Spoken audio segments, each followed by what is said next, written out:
Let me tell you of the days of high adventure.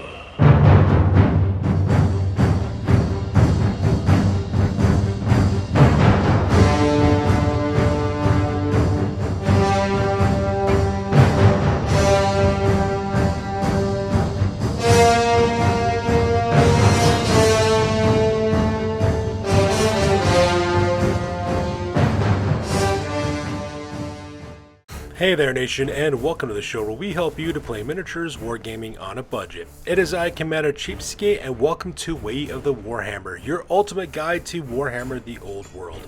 So whether you're a fresh-faced recruit or a battle-hardened general returning to the field, Way of the Warhammer is your non-stop historical series for mastering the epic fantasy battles at Games Workshop's Warhammer the Old World.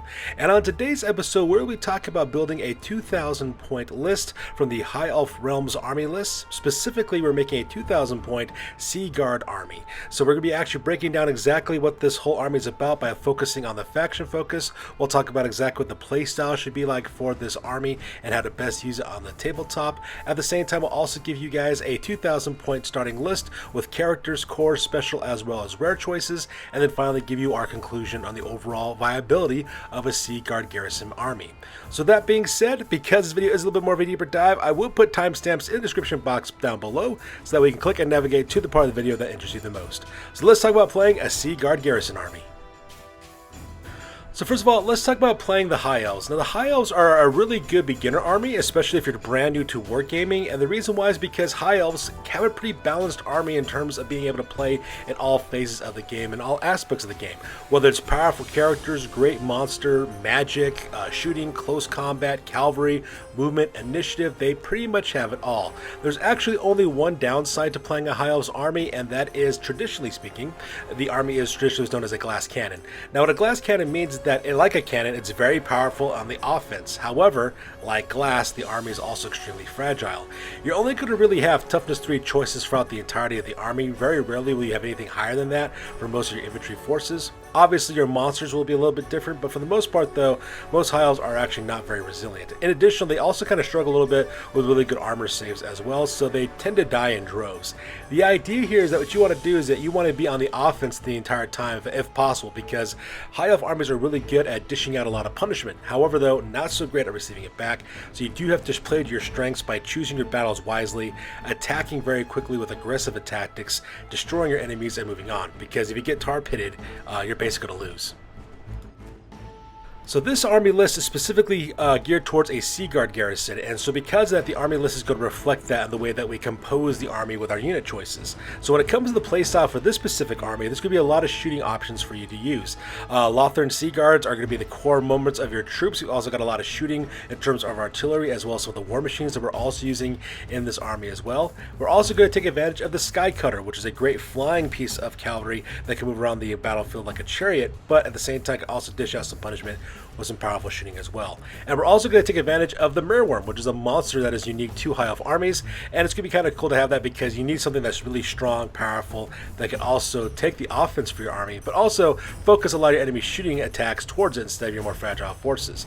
And the nice thing about this army, of course, is that this army can participate in all phases of the game, so no matter what phase of the game you're in, you can be able to have a really good authoritative role to play in that phase. So that being said, let's go on and talk about your armies by starting off with your characters.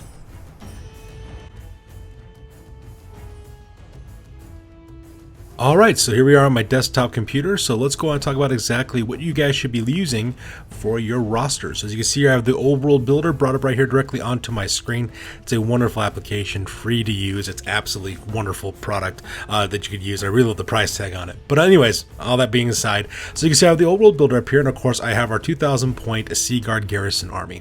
So let's go on and talk about exactly the different aspects of this army. We're going to first start off with our characters. Now I just want you guys to be aware that when you take a Sea Guard Garrison army list, one of the major problems you're going to run into are the kind of characters that you can actually select. In fact, I'm just going to hit this little add button so that we can see exactly what I'm talking about. Unfortunately, for most of your fighters, you're pretty much dealing with hero level fighters from the old system of Warhammer Fantasy Battle. That means that most of your characters that you can choose from basically have 2 wounds, alright? The only exception to this, of course, is Ashaya Vest, which is the special character that was released. She actually packs 3 wounds as well. I don't believe the Stormweaver has 3 wounds. Yeah, the Stormweaver armor only has 2 wounds. So yeah, she's the only one who actually has lord level kind of characteristics with her wounds characteristics. So that's the problem that you're going to run into. Now, granted, you could take dragon mages, of course, and dragon mages, of course, have many more wounds with 6 wounds in total. So that part is quite nice. But with the way that this list is kind of developed, we're kind of moving away from dragons a little bit. And the reason why is because yes, dragons are quite powerful. That part is great. But when it comes to a Seaguard garrison, though, narratively speaking, they kind of do more things the old-fashioned way. Plus, at the same time, I also have an arm monster in this list that you could use in this army as well. So let's go and talk about exactly what your character's going to look like. So first of all, we're going to take your general. Your general's going to be a Seaguard Garrison commander. It's going to cost you 278 points. Once again, marking this guy as a general. Now he's going to be equipped with just a normal hand weapon as well as a warbow. We're taking that free option because we're going to give him a magical weapon later on that's going to be able to use that to basically help himself out. We also got heavy armor as well for 3 points. We decided not to elect to go with the shield on this one, and the reason why is because we're mounting this character on a Lothern Skycutter. So in fact, if you kind of look up here right here, so you can see right here we got this really good armor save for it already on top of that with armor value 4 on top of that, plus adds 4 to their wound characteristics, making them wound 6. They got 4 toughness as well because of Lothern Skycutter, which is quite nice. And to add a little bit more emphasis on the destructive capability of this, we also included Eagle Eye Bolt Thrower for this. For 25 points. It's got 24-inch range, strength 5, -3 AP, also causes D3 multiple wounds. So it's a really powerful shooting attack that you can use to kind of snipe at targets of opportunity, whether they're going to be monsters, monsters infantry, monsters cavalry, that sort of thing as well. So that Eagle Eye Bolt Thrower is going to really kind of help balance you out a little bit and make this army very shooting heavy with that Eagle Eye Bolt Thrower. Now when it comes to its magical items as well, we have 2 magical items that can really help you out. We have the Seed of Rebirth as well as the Bow of the Seafarer. So let's go and talk about that real quick. So when it comes to the Seed of Rebirth, we're giving you a 5-up regeneration save, so that way it kind of makes your fighter a little bit more survivable. They got a pretty decent armor save. When you combine this with the Seed of Rebirth, you're going to make them a little bit more survivable. And because army is a little bit more shooting heavy, we decided to take the Bow of the Seafarer. And the reason why, because it kind of acts like another bolt thrower. Alright, it's got a 30-inch range, strength 5 with -3 AP. It has magical attacks, multiple wounds D3, and it also has the through and through special ability, so that we can fire it as well against ranked up infantry, depending on which one works out better for you, whether it's sniping large targets or taking out units as well. And when combined with the bolt throwers that we have in this army, it's going to give you a lot of shooting ability against your opponent as well. So that's going to make up their 2 magical items. Of course, we got accomplished archers, Ithilmal weapons, naval discipline, strike first, valor ages. All of that, of course, is still part of the Sea Garrison Commander. And speaking of which, we're going to take a second Sea Garrison Commander, and the reason why is because it's going to make this fighter your battle standard bearer. Now, it's going to cost you 25 points for that upgrade, but we're also giving this character the Banner of Lothern as well. Now, what the Banner of Lothern does is that it reads, if a unit carrying the Banner of Lothern is equipped with thrusting spears, half of the models in the 3rd rank or file directly behind the one normally able to make supporting attacks running up can make supporting attacks. So now what this is going to do is it's going to give your Lothern Sea Guard more combat capability, because you'll be able to rely upon that 3rd rank, at least half of those guys, in order to direct attacks directly towards your enemy. So that's going to make your infantry unit just a little bit deadlier. This guy is actually really there to support your Lothern Sea Guard unit that we actually have in your army. Now we're sticking with the normal light armor for this character. We're not upgrading them to heavy armor, and we're not giving them a shield either, just because we couldn't really still stick in the points. Not to mention the magic items we're also carrying this character as well are 2 things. First of all, we have the Sword of Might. So the Sword of Might, of course, they just a basic magical attack, +1 strength, so make this guy strength 4, -1 AP. You're taking it for that magical attack in case you run anything that's ethereal. But the more important than that, to make it a little more survivable, we're taking the Armor of Caldor, which costs 35 points. Armor of Caldor is a full set of plate armor, which gives them a 4-up armor save. At the same time, also gives them a 5-up ward save as well. So this character is going to be very survivable, and the reason why is because he's going to be marching around with your infantry, so you're going to want something to keep him around a little bit longer, make it a little bit more survivable, so that way he ends up getting that Banner of Lothern bonus to your Lothern Sea Guard. And lastly, of course, because we have to use magic, we have our Stormweaver. Your Stormweaver costs 205 points. We're also making this character level 3 wizard as well. If this fighter's going to be on foot, so they're not going to be riding anything as well. We're also giving them elementalism as well for their magical ability. And the reason why is because elementalism is just a really good spell. You got wonderful hexes like Stormcall, for example, Flaming Sword, Plague of Rust, Summon Elemental Spirit, Earthen Ramparts, which is quite nice. Wind Blast is quite good for magical missile. We also have Travel the Mystical Pathway. It's a very diverse spell lore that has a lot of good things in it, so that can really help you out as well. And to add some more additional oomph to your magic caster, because you only have level 3, we decided to take 2 magical items. The first one's a lore familiar. Now the lore familiar is quite nice because it automatically gives you the old lore master rule, which means you know all the spells. Alright, so that means you can choose what spells you want to use depending on the situation that you're running into on the tabletop. We're also giving this character the Ruby Ring Ruin because it's a level 2 bound spell with a fireball, which is always a fun thing to do. You can take out a lot of the multiple small units that are out there. I'm noticing right now in the meta with Warhammer Fantasy that a lot of guys are running a multiple small units list, so a lot of fighters between 10 to 5 strong. So because of that, Ruby Ring Ruin will really screw up with your enemy's program because you can just kind of one-shot guys and, you know, take care of things that way. So that's another thing that's really great about them as well. We also got the lore Safri, Elven Reflexes, Elthamar weapons, as well as Valor Ages for your character as well. So these are the recommendations I would make for your 2,000 point starting roster for your Seaguard Garrison. And now that we're done talking about your characters, let's talk about core.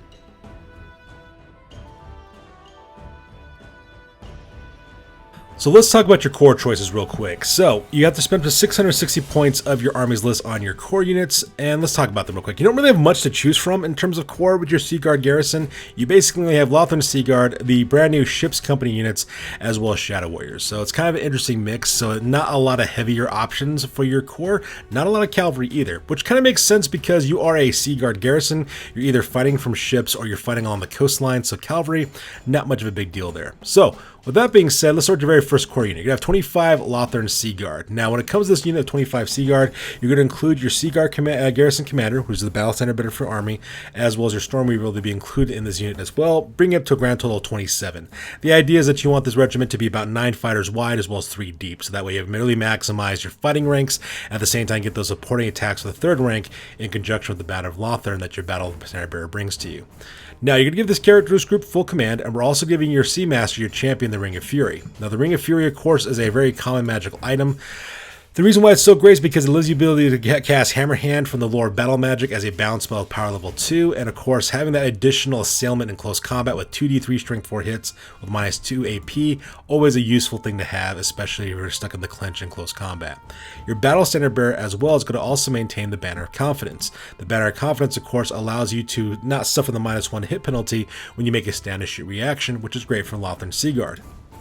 The reason why that's the case is because you want to be open fire with your abilities whenever you're being charged at, because your units do come with war bows. You know, just a typical strength 3 attack, which is quite nice. 24-inch range, just a normal short bow, or a normal bow type of attack from the 8th edition. So being able to volley fire that as well when you're being charged against and not suffering that -1 hit penalty in conjunction with your 4 ballista skill, it's going to make it really really important for you to kind of whittle down your enemies before you actually engage them in close combat as well. Not to mention, we could also combine this in conjunction with your Seaguard's Naval Discipline special rule, so we can always change your ranks if we need to kind of make you a little bit more survivable in close combat. Musician, because a lot of people like to kind of downplay musicians, but they actually do play a pretty important role. You never know, we're going to need that 1-up for that musician as well, so that's the reason why I've included this in this list. Plus, we got to fill up our core requirements anyways.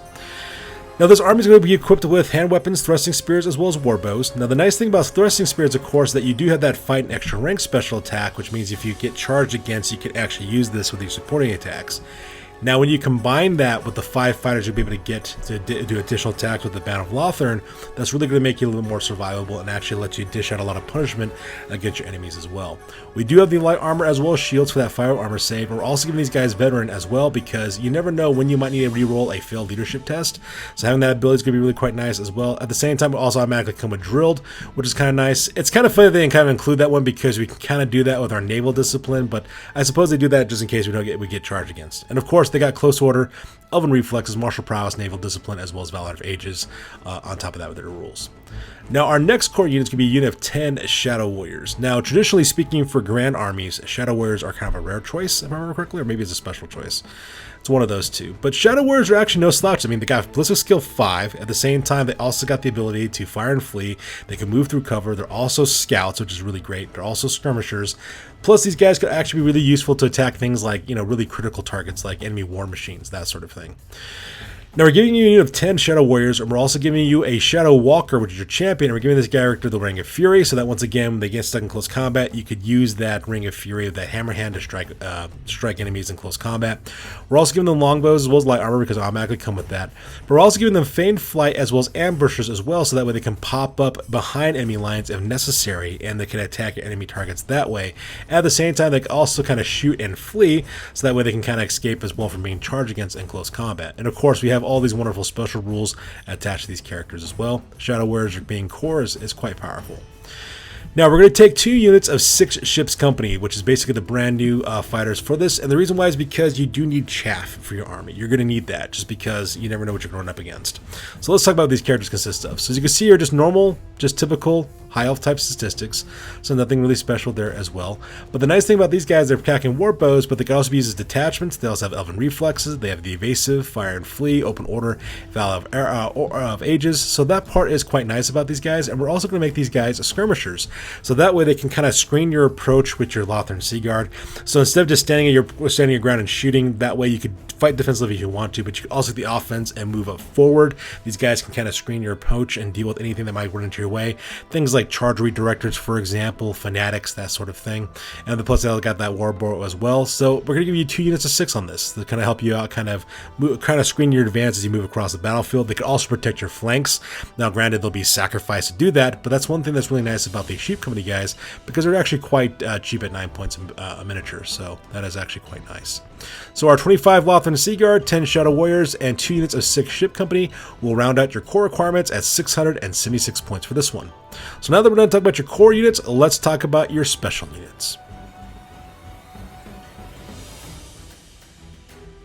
So now that we're done talking about your core units, let's talk about your special units. So we have 600, and we're gonna have this. We have 610 points available for our special units, but as you can see, we actually have quite a bit here. Now, when it comes to your special units, you're also quite limited as well.